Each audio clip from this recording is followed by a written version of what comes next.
Missiles continue to cross borders in the Middle East. This is video of Iranian missiles flying over Jerusalem just hours ago. And there are growing fears tonight of an even wider conflict. And about an hour ago, the IDF posting this warning for people in Iran, telling them to evacuate the area around the Arak heavy water reactor. That facility helps cool nuclear reactors.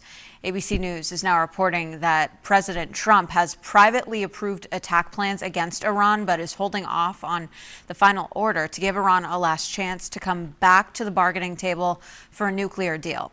That news came after a Situation Room meeting yesterday. Here's what the president told reporters today. I have ideas as to what to do, but I haven't made a final. I like to make the final decision 1 second before it's due, because things change. I mean, especially with war, things change with war.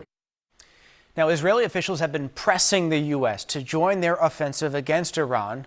Our partners at PolitiFact tell us that is because only one country in the world has the ability to reach with its weapons the enriched uranium at this Iranian site. It's known as Fordo. It's essentially, this is the satellite shot here.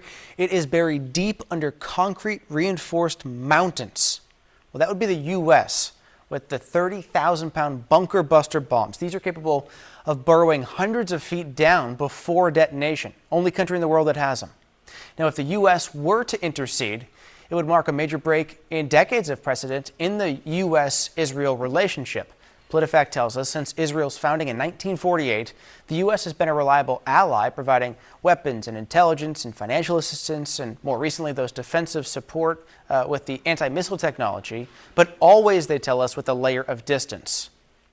Although it's common for the U.S. to provide indirect support for Israel's offensive operations, experts have told me that the U.S. has never openly taken part militarily in an offensive Israeli attack.